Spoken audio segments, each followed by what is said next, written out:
diyan mismo sa akyatan. Tingnan, lakas ng apoy.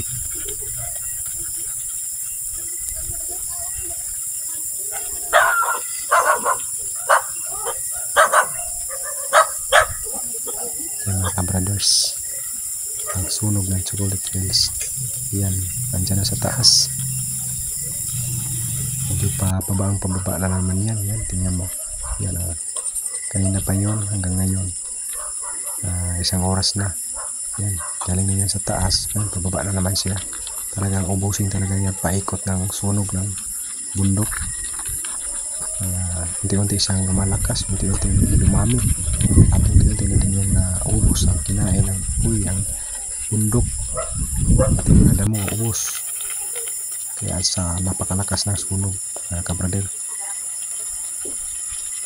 Parang sa impyerno. Napakalakas. Sinadya talaga itong sunugin para maiba naman ang kulay ng choco. Pero hindi natin alam kung sino yung nagsadya. Kasi gabi kasi sinusunog ngayon. Alas 8 ng gabi ngayon. Ito na mga kabrader ang resulta sa sunog kagabi. Ito ang bundok ng Mountains Chocolate Hills. Na sunog talagang totoo na to. Kulay itim na talaga. Chocolate Hills na talaga. Chocolate na talaga. Tama kayo.